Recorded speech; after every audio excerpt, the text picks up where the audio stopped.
Hi everyone, मैं Dinesh Kumar.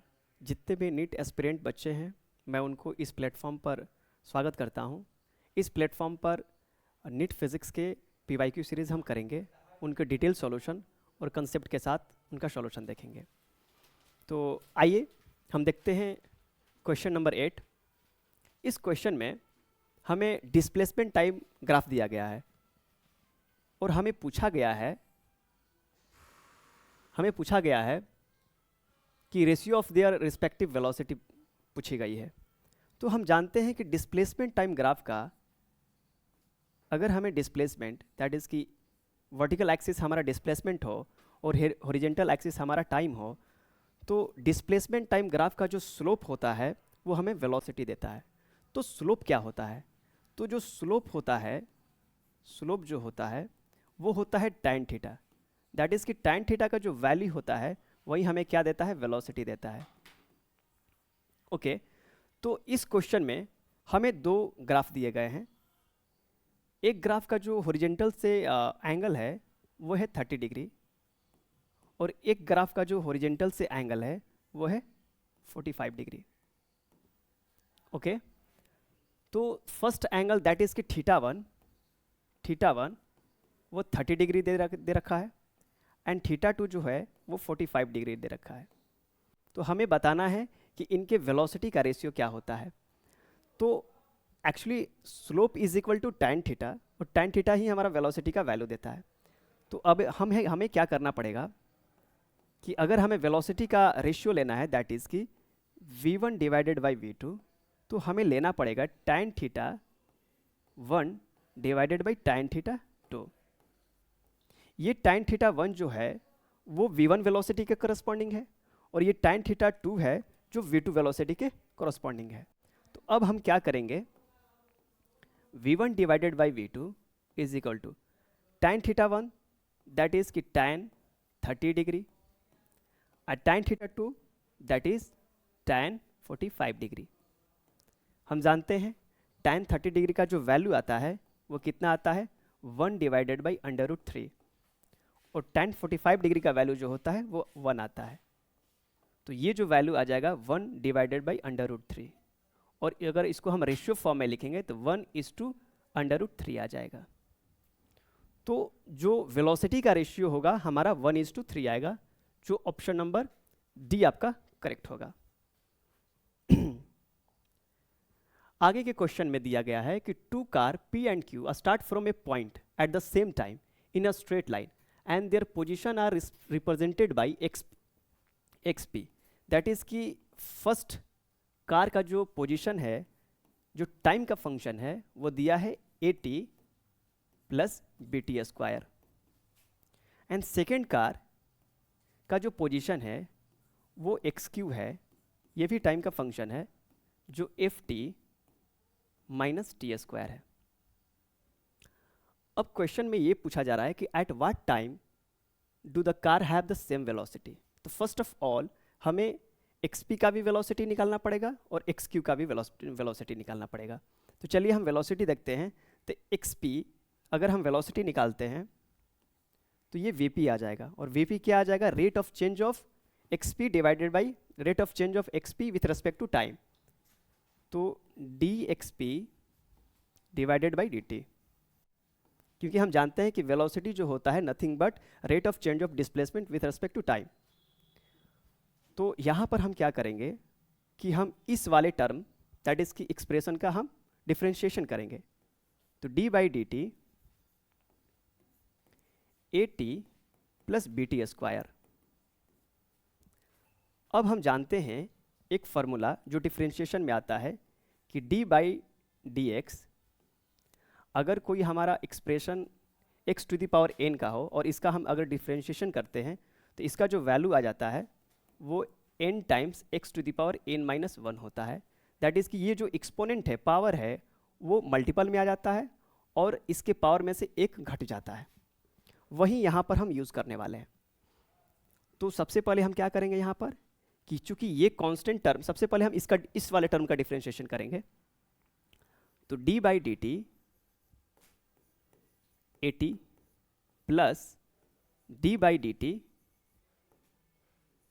B t square. तो a जो है कांस्टेंट नंबर है, ये डिफरेंशिएशन के बाहर आ जाता है, तो ए हमारा बाहर आ जाएगा। अब एक्सप्रेशन जो होगा d t by d t आ जाएगा। अब देखिए चूंकि इसका पावर 1 है, तो अगर हम यहाँ पर 1 रख देते हैं तो यहाँ पर 1 हो जाएगा, और x के पावर 1 में से 1 हो जाएगा तो कितना हो जाएगा, 1 टाइम्स x के पावर 0 आ जाएगा, एक में से एक घटेगा 0 आ जाएगा, तो इसका जो वैल्यू आ जाएगा 1 आ जाएगा। इसका मतलब ये हुआ कि dt बटा में dt का वैल्यू कितना आता है, 1 आता है। ओके, तो यहाँ पर इसका वैल्यू जो होगा 1 आएगा, जो कि फर्दर स्टेप में हम लिखेंगे, प्लस d, यहाँ पर हम b जो है कांस्टेंट नंबर है, इसको b को बाहर निकाल देंगे, b d dt T square. तो यहाँ पर आ जाएगा हमारा इसका वैल्यू, जैसे कि हमने देखा कि 1 आया, तो 1 में a से गुणा करेंगे तो a आ जाएगा।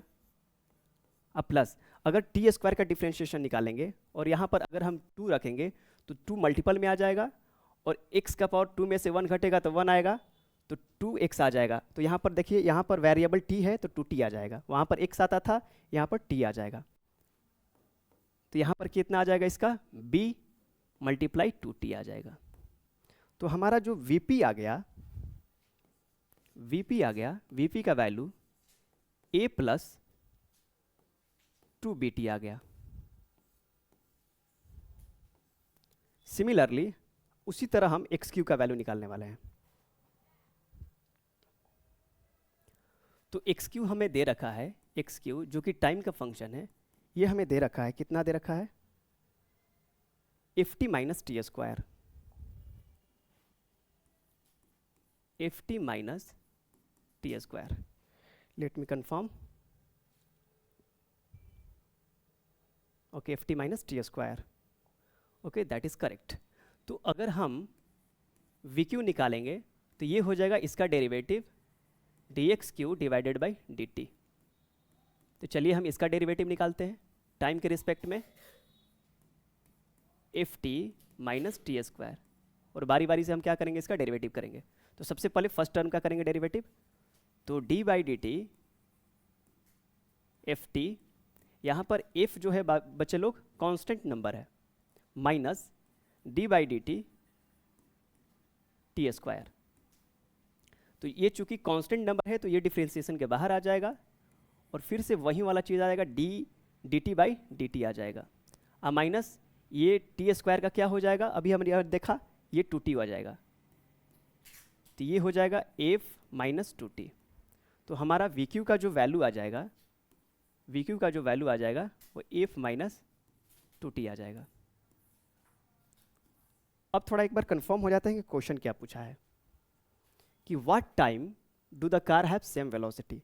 दैट इज सेम वेलोसिटी का मतलब ये हुआ कि हमारा vp और vq बराबर आना चाहिए, तभी तो सेम वेलोसिटी होगा।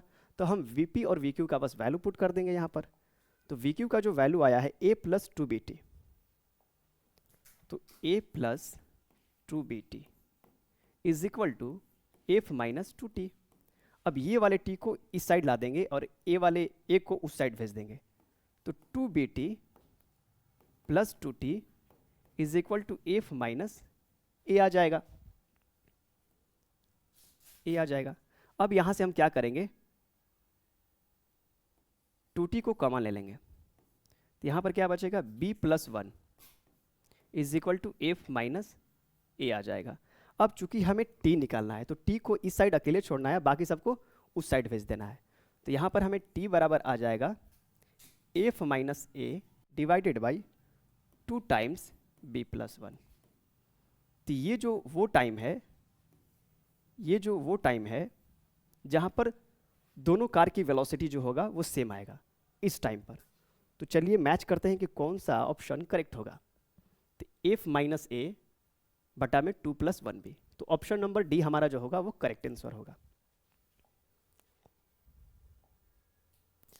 क्वेश्चन नंबर 10 में, if the velocity of a particle is given v बराबर 80 plus bt square, where a and b are constant number है, then the distance travel by it between 1 and 2 second. तो velocity given दे रखा है 80 plus bt square, चूंकि हम जानते हैं कि velocity is nothing but rate of change of displacement with respect to time होता है, तो इसके नीचे हम dx/dt लिख सकते हैं आराम से, बराबर at प्लस bt² हो जाएगा। अब इस t को उस साइड भेज देंगे हम, तो dx is equal to at plus bt² हो जाएगा, और यहाँ पर क्या आ जाएगा, dt से मल्टीप्लाई हो जाएगा। मैंने इस t को उस साइड भेज दिया है, क्योंकि यहाँ पर ये डिवीजन में है, उस साइड में जाएगा, मल्टीप्लाई में हो जाएगा। अब हम यहाँ पर क्या करेंगे, इंटीग्रेशन कर देंगे। तो बच्चे लोग इंटीग्रेशन का एक फॉर्मूला देख लीजिए, जो कि यहाँ पर ये यूज़ होने वाला है कि अगर इंटीग्रेशन x⁴n dx रहेगा, अगर हम इसका इंटीग्रेशन करते हैं तो इसका इंटीग्रेशन का जो वैल्यू आ जाता है, x जो पावर है उसमें एक जुट जाता है और डिवीजन में जो पावर है वहीं आ जाता है, और इस वाले फार्मूला का हम यहाँ पर यूज़ करने वाले हैं।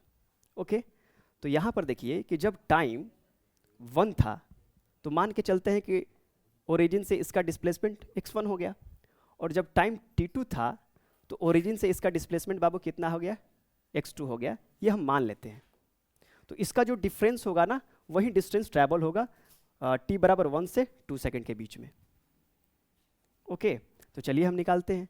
तो इसका अगर करेंगे हम तो x, इसका अपर लिमिट हो जाएगा x2 और लोअर लिमिट हो जाएगा x1 इज इक्वल टू, अब हम क्या करेंगे, इसका इसका इंटीग्रेशन करेंगे तो at dt, और लिमिट रखेंगे, लोअर लिमिट 1 है, अपर लिमिट 2 है, plus integration bt², lower limit 1 upper limit 2 dt।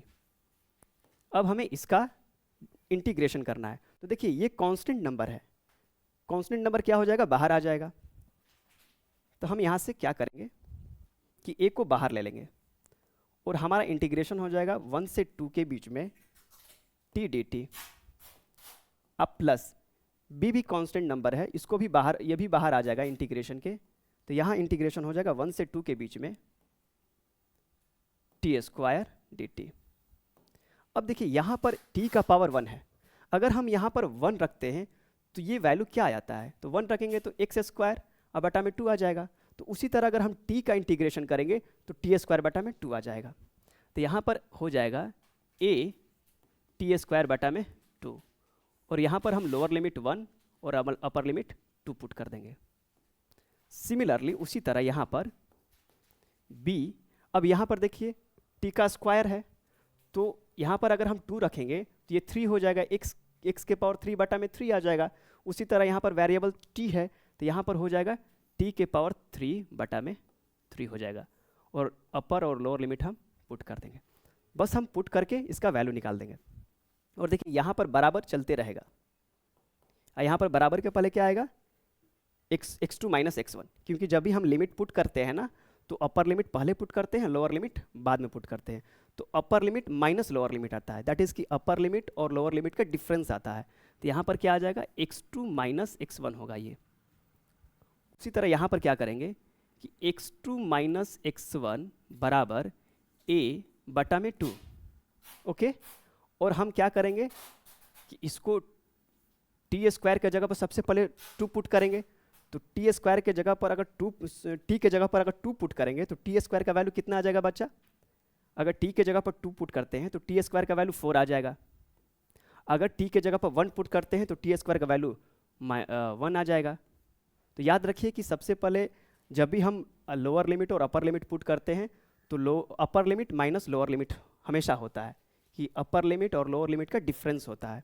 तो इसलिए हमने सबसे पहले 2 को पुट किया है और देन आफ्टर 1 को पुट किया है। उसी तरह b बटा में 3, और यहाँ पर हम क्या करेंगे, t के जगह पर सबसे पहले 2 पुट करेंगे तो ये कितना हो जाएगा, 2 के पावर 3 हो जाएगा 8, और फिर t के जगह पर 1 पुट करेंगे तो 1 के पावर 3 हो जाएगा तो 1 आ जाएगा। तो 8 और 1 का डिफरेंस आ जाएगा। तो हम यहाँ पर लिख लेते हैं कि x2 माइनस x1, अगली स्लाइड में हम कर लेते हैं, यहाँ पर जगह नहीं बचेगा। तो x2 minus x1 is equal to कितना आ गया, a/2 मल्टीपल मल्टीपल 4 में से 1 घटेगा तो 3 आ जाएगा, 3 प्लस b मल्टीपल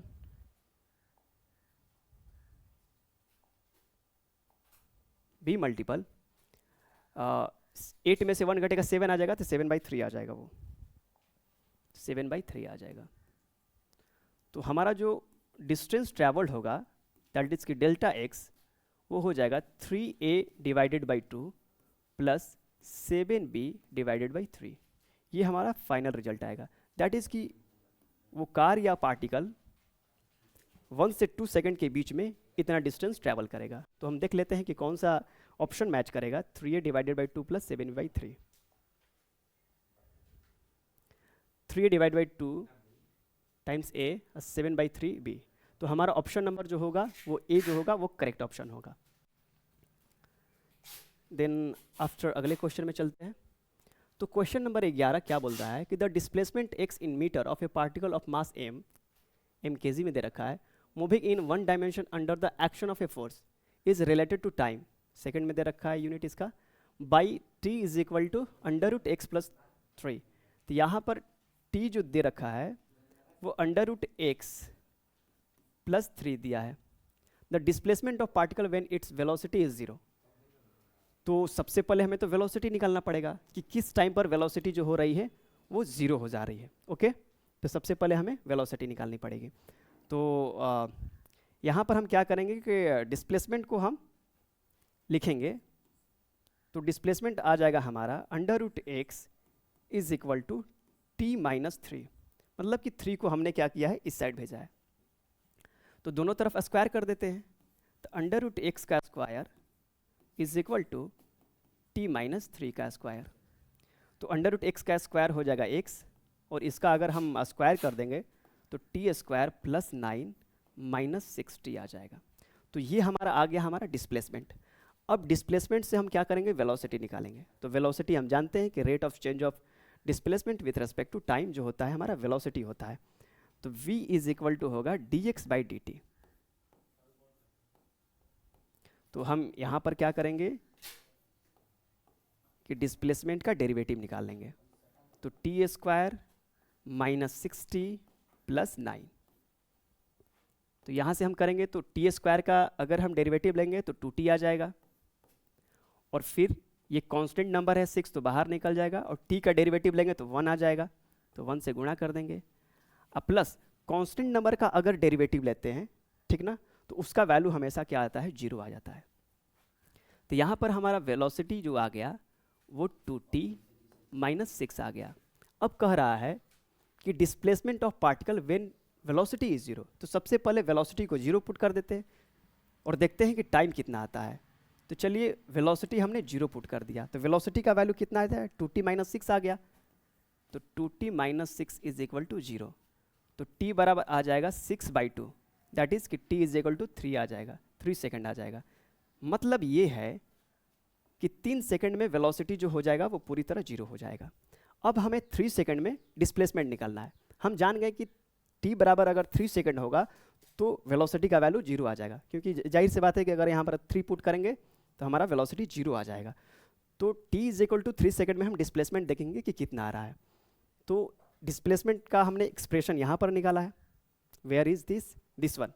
तो हमने यहाँ पर डिस्प्लेसमेंट का एक्सप्रेशन निकाला है, तो t के जगह पर हम बस 3 पुट कर देंगे तो हमारा वैल्यू आ जाएगा। तो x इज इक्वल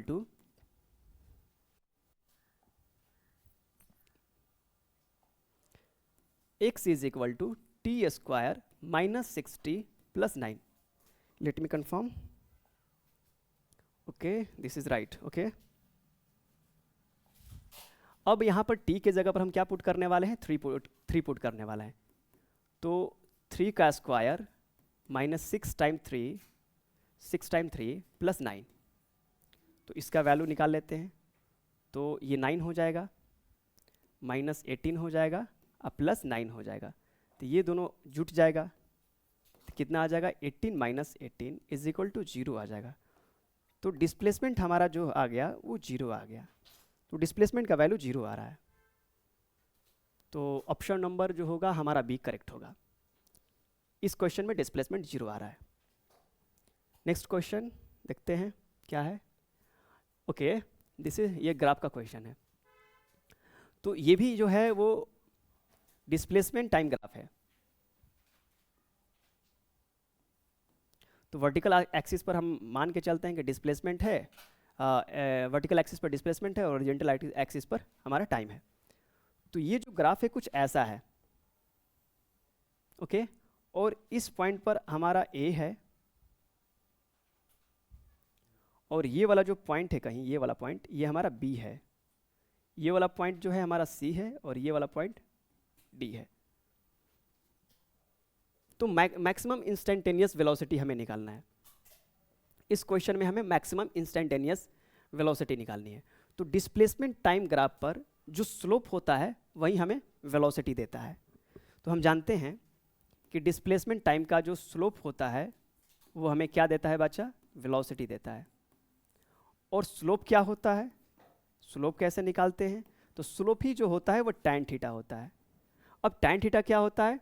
तो जो कर्व होता है, अगर उस कर्व पर हम टेंजेंट खींचते हैं तो हॉरिजॉन्टल एक्सिस से वो टेंजेंट जितना एंगल बनाता है उसका अगर टैन थीटा लेते हैं तो वो हमें वेलोसिटी का वैल्यू दे देता है।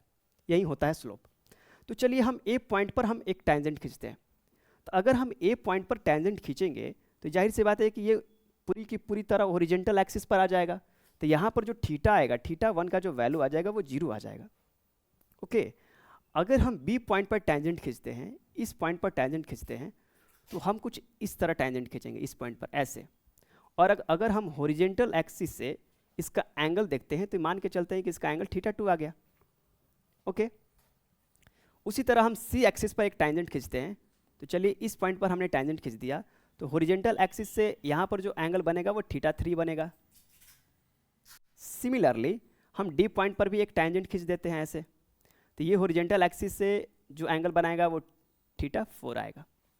तो हम यहाँ पर देख लिए कि थीटा 1, थीटा 2, थीटा 3 और थीटा 4।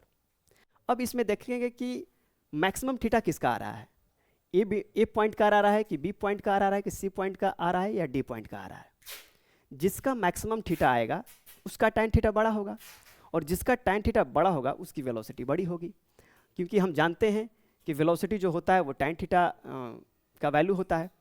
तो यहाँ पर अगर हम ग्राफ से देखते हैं तो हमें थीटा 3 जो दिखाई दे रहा है वो सभी थीटा में बड़ा दिखाई दे रहा है। तो थीटा 3 जो होगा वो बड़ा होगा, सभी थीटा में थीटा 3 बड़ा होगा। और थीटा 3 किस पॉइंट पर आ रहा है? तो सी पॉइंट पर आ रहा है। इसका मतलब कि सी पॉइंट पर थीटा 3 बड़ा आ रहा है तो सी पॉइंट पर टैन थीटा का वैल्यू ज़्यादा आएगा, मतलब स्लोप ज़्यादा आएगा उसका। तो अगर स्लोप ज़्यादा आएगा तो वेलोसिटी सी पॉइंट पर ज़्यादा होगी। तो यहाँ पर पूछा है कि किस पॉइंट पर मैक्सिमम इंस्टेंटेनियस वेलोसिटी होगा। तो पॉइंट सी पॉइंट पर मैक्सिमम इंस्टेंटेनियस वेलोसिटी होगा। दैट इज कि ऑप्शन नंबर डी जो होगा वो हमारा करेक्ट ऑप्शन होगा। Then after the position x of a particle with respect to time along x axis given by. तो यहाँ पर पोजिशन दे रखा है टाइम का function where x is meter or t in second. What will be the position of particle when it achieve maximum speed along the x direction? अब इस question में हमें मैक्सिमम स्पीड की बात की गई है कि वो आप पोजीशन निकालिए जहाँ पर स्पीड जो होगा वो मैक्सिमम होगा। तो फर्स्ट ऑफ ऑल हम देख लेते हैं कि इसका स्पीड कितना आएगा। तो speed is nothing but position का जो होता है डेरिवेटिव होता है। तो चलिए हम इसका डेरिवेटिव निकाल लेते हैं। तो 9t square minus t Q. तो यहाँ से हम सॉल्व करेंगे तो d by d T 9t square minus d by d T T Q. Okay, चूंकि 9 कांस्टेंट नंबर है तो ये डिफरेंशिएशन के बाहर आ जाएगा और टी स्क्वायर का जो डिफरेंशिएशन होगा वो 2t आ जाएगा माइनस t3 का जो डिफरेंशिएशन होगा वो कितना आ जाएगा 3t स्क्वायर आ जाएगा। तो यहाँ से हम सॉल्व करते हैं तो 18t माइनस 3t स्क्वायर आ जाएगा। तो ये जो हमारा हो गया ये हमारा स्पीड हो गया।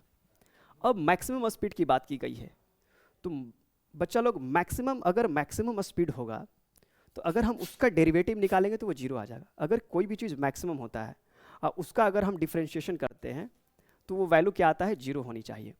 तो अगर हमारा ये स्पीड मैक्सिमम है तो इसका डिफ्रेंशिएशन 0 ही होना ही चाहिए। तो चलिए हम इसका डिफ्रेंशिएशन निकाल लेते हैं। तो चलिए हम डिफ्रेंशिएशन क्या आएगा भाई, d v by d t का, तो डी बाई डी टी, और हम स्पीड का यहाँ पर वैल्यू लिख देते हैं 18t minus 3t square, 3t square, और इसका वैल्यू क्या आ जाएगा, 0 आ जाएगा। ओके, तो अब देखिए 18 जो है वो कांस्टेंट नंबर है, तो कांस्टेंट नंबर तो बाहर आ जाएगा डिफ्रेंसिएशन से, और dt बाई dt बन जाएगा, माइनस आ जाएगा। उसके बाद क्या हो जाएगा, 3 जो होगा वो मतलब कि कांस्टेंट नंबर है, वो डिफ्रेंसिएशन से बाहर आ जाएगा, और t स्क्वायर का जो डिफ्रेंशिएशन होगा वो कितना आ जाएगा, 2t आ जाएगा, बराबर 0 आ जाएगा। तो यहाँ से हो जाएगा 18 minus 6t is equal to 0। तो t का जो वैल्यू आ जाएगा वो 18/6 आ जाएगा, दैट इज 3 सेकेंड आ जाएगा। मतलब ये है कि अगर ये पोजीशन जो दिया गया है वो टाइम का फंक्शन दिया गया है, तो अगर हम यहाँ से जो वेलोसिटी निकालें, अगर यहाँ पर t बराबर 3 सेकेंड पुट करते हैं तो वेलोसिटी हमारा जो है वो मैक्सिमम आएगा। मैक्सिमम का मतलब कि उसका जो डेरिवेटिव होगा वो 0 होनी चाहिए। तो t बराबर 3 सेकेंड पर वेलोसिटी हमारा मैक्सिमम आ जाएगा। तो चलिए हम देखते हैं कि t बराबर 3 सेकेंड पर हमारा पोजीशन क्या आना चाहिए। तो x बराबर हम लिख लेते हैं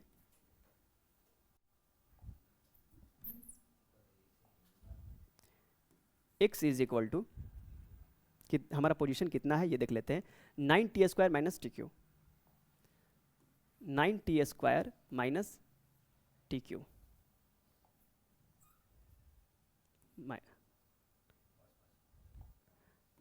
9t square minus t Q. अब हम इसमें t बराबर 3 सेकेंड पुट करने वाले हैं। तो इस केस में हमारा पोजीशन कितना आना चाहिए, तो 9 3 का स्क्वायर माइनस 3 का क्यूब। तो ये कितना आ जाएगा, x is equal to 9 times 9 minus 27। तो x is equal to 81 minus 27। तो x इज इक्वल टू कितना आ जाएगा, 4 5, दैट इज़ की 54 मीटर हमारा जो आ जाएगा वो पोजीशन, दैट इज़ की 54 मीटर हमारा आ जाएगा वो पोजीशन आ जाएगा। तो ऑप्शन में मैच करते हैं कि कौन सा ऑप्शन करेक्ट होगा। तो ऑप्शन नंबर ए जो होगा वो हमारा करेक्ट ऑप्शन होगा, कि जब हमारा स्पीड मैक्सिमम होगा तो उस समय हमारा पोजीशन जो होगा वो 54 मीटर आ जाएगा। Okay, then next question. हाँ, a particle move along a straight line OX at a time t, the distance x of particle from O is given by, that is की पोजीशन टाइम का function दे रखा है, तो 40 plus 12t minus t q. How long would the particle travel before coming to rest, मतलब कि particle जो होगा वो रेस्ट से आने के पहले वो कितना डिस्टेंस ट्रैवल करेगा, जब ये आपका पोजीशन दे रखा है जो कि टाइम का फंक्शन दिया गया है। तो अगर पार्टिकल बाबू रेस्ट में आ गया तो इसका मतलब ये हुआ कि वहाँ पर उसकी वेलोसिटी 0 हो गई। तो वेलोसिटी 0 हो गई तो इसका मतलब कि यहाँ से हमें वेलोसिटी निकालनी पड़ेगी। तो वेलोसिटी निकालने के लिए हम क्या करेंगे, पोजीशन का या जो वेलोसिटी दिया डिस्प्लेसमेंट दिया गया उसका डेरिवेटिव लेंगे। तो चलिए हम इसका डेरिवेटिव ले लेते हैं, तो dx बाई dt हो जाएगा। तो पूरे टर्म का हम डेरिवेटिव ले लेते हैं, तो 40 plus 12t minus t Q. तो इसका अगर डेरिवेटिव लेंगे, दैट इज़ कि ये कांस्टेंट नंबर है, तो कांस्टेंट नंबर का अगर डेरिवेटिव लेंगे तो वो 0 आ जाएगा टाइम के रिस्पेक्ट में, प्लस ये 12 कांस्टेंट नंबर है, इसको बाहर निकाल देंगे और dt बाई dt लिख देंगे। 12 टाइम के साथ मल्टीपल है तो ये चूंकि कांस्टेंट नंबर है तो डेरिवेटिव के बाहर आ जाएगा, dt बाई dt आ गया। उसी तरह यहाँ पर क्या करेंगे, d बाई dt और टी क्यू का डेरिवेटिव ले लेंगे। तो यहाँ पर क्या आ जाएगा, dt बाई dt 1 हो जाएगा, तो 12 मल्टीपल 1 माइनस टी क्यू का जो डेरिवेटिव आएगा वो 3t स्क्वायर आ जाएगा। तो हमारा जो वेलोसिटी आ गया वो कितना आ गया, 12 माइनस 3t स्क्वायर आ जाएगा, ये आ जाएगा 12 माइनस 3t स्क्वायर आ जाएगा। ओके, तो ये हमारा वेलोसिटी का वैल्यू आ गया। तो चूंकि हम जानते हैं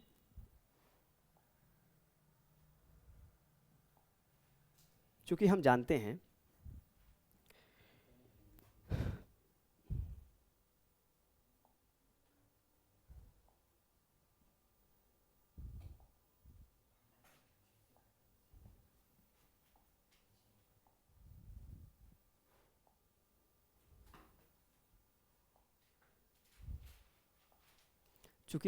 where is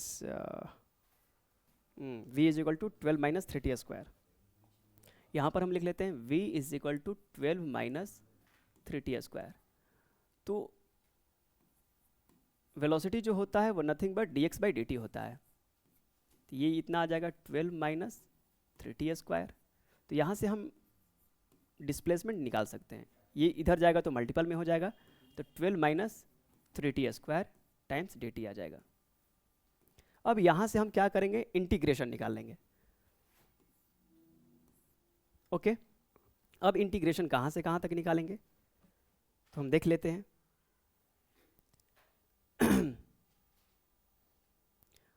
particle coming to rest t is equal to, अब यहाँ पर हम ये देखेंगे ना कि सबसे पहले हम एक चीज़ निकालना भूल गए कि यहाँ पर वेलोसिटी कितने टाइम के बाद जीरो आ जाएगी, ये सबसे पहले निकाल लेते हैं। क्योंकि आगे जाकर पार्टिकल रुक जा रहा है तो उस टाइम पर रुकेगा ना जहाँ पर वेलोसिटी जीरो आ जाएगी। तो इस एक्सप्रेशन से हम वो टाइम निकाल सकते हैं जहाँ पर वेलोसिटी जीरो आ जाएगी। तो हमें कुछ नहीं करना है, v बराबर जीरो पुट कर देना है। तो v का वैल्यू दे रखा है 12 minus 3t square is equal to zero. तो यहाँ पर 3t square is equal to 12 आ जाएगा। तो t स्क्वायर जो आ जाएगा वो 12 माइनस 3 आ जाएगा।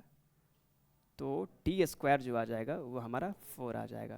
तो t बराबर जो आ जाएगा हमारा 2 सेकेंड आ जाएगा। ओके, चूँकि यहाँ पर देखिए कि स्क्वायर है ना, इसके प्लस माइनस दोनों वैल्यू आएंगे, लेकिन टाइम नेगेटिव में नहीं होता है, इसलिए हम पॉजिटिव वाला वैल्यू लेकर चलेंगे। ओके, तो यहाँ पर देखिए हम टाइम जो होगा, अगर टाइम t बराबर जीरो लेते हैं, तो जब t बराबर जीरो लेते हैं तो हमारा पोजीशन कहाँ कितना लिखेंगे, तो अगर इसमें हम t बराबर जीरो पुट करते हैं तो x बराबर 40 आ जाता है, तो हम ये वैल्यू लिखेंगे। तो लोअर लिमिट हमारा पोजीशन का ये रहेगा।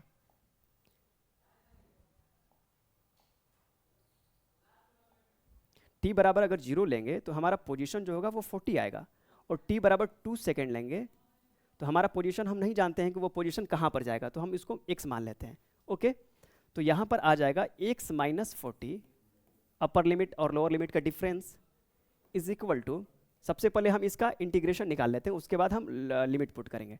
तो 12 का इंटीग्रेशन हो जाएगा 12t माइनस 3t स्क्वायर का जो डिफ्रेंशिएशन होगा वो 3t³ डिवाइडेड बाई 3 आ जाएगा।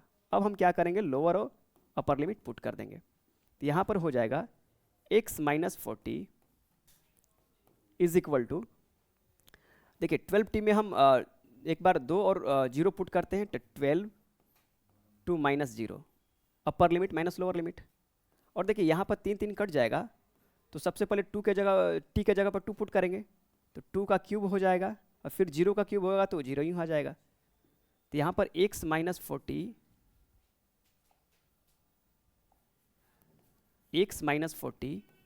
इज इक्वल टू, ये कितना हो जाएगा 24 आ जाएगा, ये आ जाएगा 8 आ जाएगा, दैट इज़ कि 16 आ जाएगा। तो हमारा जो x का वैल्यू आ गया वो कितना आ गया, 16 प्लस 40 आ जाएगा, मतलब 56 मीटर आ जाएगा। अब ये जो 56 मीटर है ये क्या है आपको समझना होगा। देखिए मान के चलिए कि क्वेश्चन में तो यही दिया गया है ना कि ओरिजिन से जब t बराबर जीरो था तो पार्टिकल ओरिजिन से 40 मीटर के डिस्टेंस पर थे। देखिए क्वेश्चन में तो यही बोला गया है कि जब यहाँ पर t बराबर जीरो पुट करते थे तो पोजीशन हमारा 40 आता था, और ये 40 कहाँ से लिया जाता था, तो कोई ना कोई ओरिजिन यहाँ पर था, ओरिजिन से मेजर किया गया था, दैट इज के पॉइंट O से मेजर किया गया था। तो t बराबर अगर जीरो पुट किया था हमने तो पार्टिकल का पोजीशन 40 मीटर पर था ओरिजिन से, और t बराबर 2 सेकेंड हो गया, तो ये ओरिजिन से पार्टिकल कितने डिस्टेंस पर चला गया, 56 मीटर पर चला गया। तो t बराबर 0 से 2 सेकेंड तक जाने में पार्टिकल कितना डिस्टेंस ट्रैवल किया, तो इन दोनों का डिफरेंस आएगा। तो 56 में से 40 अगर घटाएंगे तो पार्टिकल t बराबर 0 से 2 मीटर, पार्टिकल t बराबर 0 से 2 सेकेंड के बीच में 16 मीटर चली है। ओके, यही चीज़ समझना है इस क्वेश्चन में कि पार्टिकल t बराबर 0 से 2 सेकेंड तक जाने में कितना डिस्टेंस चली है, तो वो इन दोनों का डिफरेंस आएगा। ओके तो हम देखते हैं कि 16 मीटर ऑप्शन किस में मैच कर रहा है, दैट इज कि ऑप्शन नंबर ए जो होगा वो हमारा करेक्ट ऑप्शन होगा। ओके आते हैं नेक्स्ट क्वेश्चन में। यस ये क्वेश्चन जो है, the displacement x of a particle vary with time. तो यहाँ पर डिस्प्लेसमेंट जो है वो टाइम का फंक्शन दे रखा है। तो a e to the power alpha t plus b e to the power beta t. तो हमारा डिस्प्लेसमेंट जो दे रखा है वो टाइम का फंक्शन दे रखा है। A b alpha beta positive constant number है, वेलोसिटी ऑफ पार्टिकल। अब वेलोसिटी ऑफ पार्टिकल निकालना है, तो अगर डिस्प्लेसमेंट दे रखा है तो वेलोसिटी का मतलब यही होता है कि rate of change of position vector या displacement with respect to time. तो चलिए हम इसका डिफरेंशिएशन ले लेते हैं टाइम के रिस्पेक्ट में, ये हमारा वेलोसिटी दे देगा। तो अगर हम इसका डिफरेंशिएशन लेंगे तो d by d t a e to the power minus alpha t plus d by d t b e to the power plus beta t. अब एक चीज़ आपको ध्यान में रखना है कि अगर हम एक्सपोनेंशियल फंक्शन का डेरिवेटिव लेते हैं, दैट इज कि d by d x e to the power alpha x, तो इसका जो वैल्यू आता है, जो x का कोफिशिएंट होता है वो मल्टीप्लाई आ जाता है और जो फंक्शन होता है वो चुपचाप उतर जाता है। अगर यही function D by d x negative में हो तो क्या होगा, तो कुछ नहीं होगा, जो x का कोफिशिएंट है वो चुपचाप उतर जाएगा साइन के साथ माइनस अल्फा, और जो फंक्शन दिया रहेगा वही फंक्शन उतार देंगे। तो ये इसका डिफरेंशिएशन होता है और इसी का हम यहाँ पर यूज करने वाले हैं। तो चूंकि एक कांस्टेंट है तो ये डिफरेंशिएशन के बाहर आ जाएगा और e to the power minus alpha t का डिफरेंशिएशन करेंगे जस्ट लाइक जो अभी हमने बताया आपको। तो यहाँ पर देखिए t का कोफिशिएंट माइनस अल्फा है तो ये माइनस अल्फा आ जाएगा और जो फंक्शन दिया रहेगा वो उसी तरह उतर जाएगा। सिमिलरली ये b जो होगा कांस्टेंट नंबर होगा, ये बाहर निकल जाएगा और यहाँ पर देखिए t का कोफिशिएंट यहाँ पर बीटा है तो बीटा यहाँ पर आ जाएगा और जो फंक्शन होगा वो उसी तरह आ जाएगा। तो यहाँ पर देखिए वेलोसिटी जो होगा, यहाँ पर जो वेलोसिटी होगा वो minus alpha a e to the power minus alpha t अब plus beta b e to the power beta t. Okay अब यहाँ पर समझने वाली बात क्या है कि ये वाला जो टर्म होगा, ये वाला जो टर्म होगा, ये एक्सपोनेंशियली इंक्रीजिंग फंक्शन है। ओके लेकिन यहाँ से देखिए, अभी इसको कंसीडर नहीं करते, ये वाला टर्म देखिए, ये एक्सपोनेंशियली डिक्रीजिंग फंक्शन है क्योंकि यहाँ पर देखिए अल्फा का जो साइन है वो नेगेटिव है। चूंकि ये वाला फंक्शन एक्सपोनेंशियली डिक्रीजिंग फंक्शन है और इसके कोफिशिएंट के ऑलरेडी आगे माइनस लग गया है, तो अब ये जो हो जाएगा अब इंक्रीजिंग फंक्शन बन जाएगा ये माइनस के चलते। तो इस माइनस के चलते ये वाला ओवरऑल इंक्रीजिंग फंक्शन हो जाएगा, ये वाला ऑलरेडी इंक्रीजिंग है, तो हमारा जो ओवरऑल वेलोसिटी जो होगा वो इंक्रीजिंग विथ टाइम होगा। तो ऑप्शन नंबर डी हमारा जो होगा यहाँ पर करेक्ट ऑप्शन होगा। ओके तो फर्दर क्वेश्चन देखते हैं। तो इस वाले क्वेश्चन में भी देखिए डिस्प्लेसमेंट टाइम ग्राफ दिया गया है। तो यहाँ पर भी डिस्प्लेसमेंट टाइम ग्राफ दिया गया है। ये क्वेश्चन कुछ ऐसे दिया गया है। तो यहाँ पर आपके पॉइंट सी है, यहाँ पर पॉइंट डी है, यहाँ पर पॉइंट ई है और यहाँ पर पॉइंट आपका एफ है। तो यहाँ पर इस क्वेश्चन में ये पूछा गया है वर्टिकल एक्सिस आपका डिस्प्लेसमेंट होगा, हॉरिजॉन्टल एक्सिस आपका टाइम हो जाएगा। तो इसमें पूछा गया है कि the instantaneous velocity of particle. तो instantaneous velocity of particle is nothing but जिस पॉइंट पर हमें निकालना है उस पॉइंट पर स्लोप निकाल लीजिए, वही उसका इंस्टेंटेनियस वेलोसिटी हो जाएगा। तो चलिए सबसे पहले हम देखते हैं कि सी पॉइंट पर, तो सी पॉइंट पर अगर टेंजेंट लेंगे तो ऐसे लेंगे टेंजेंट और हॉरिजॉन्टल लाइन एक ड्रॉ कर देंगे, तो ये जो आपका बनेगा ये आपका इस सी पॉइंट पर वेलोसिटी होगा। तो यहाँ पर पूछा गया है कि किस पॉइंट पर वेलोसिटी नेगेटिव होगा, इंस्टेंटेनियस वेलोसिटी नेगेटिव होगा।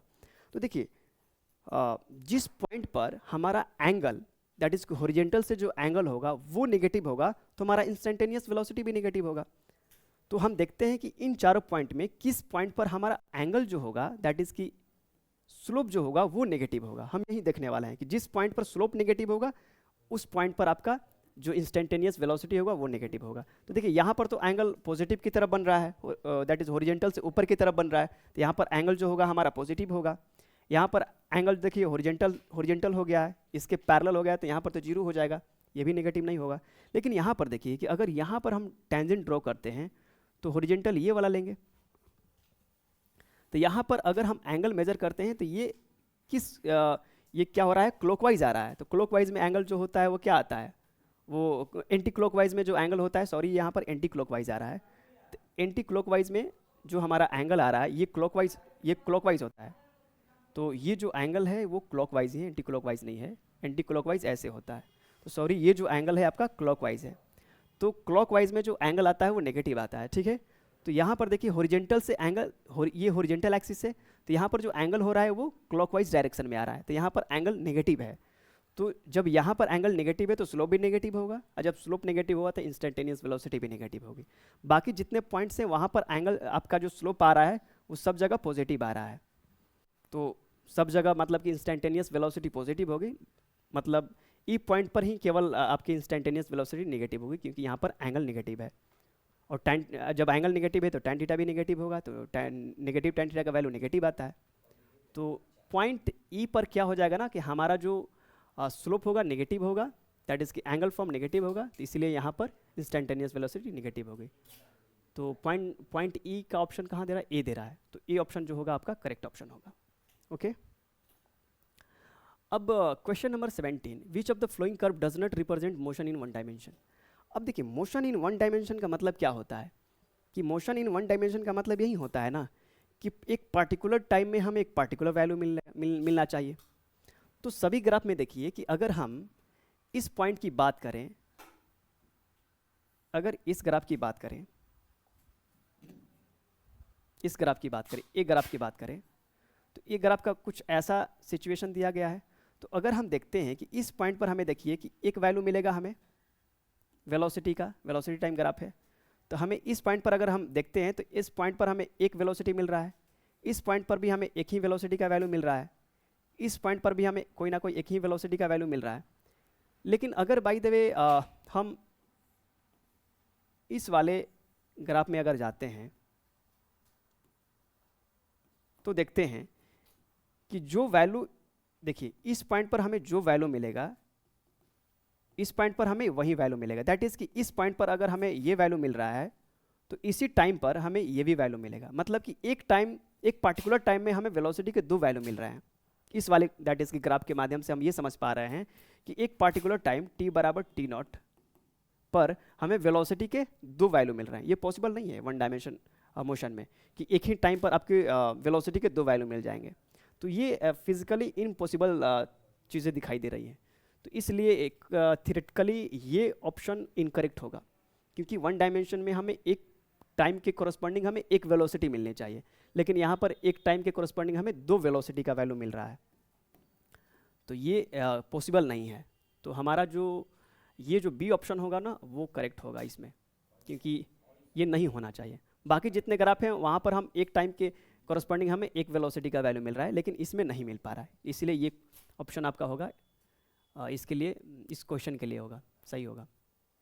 चलिए आज मैं इतना ही कवर करते हैं, अगले नेक्स्ट वीडियो में देखेंगे। Thank you very much.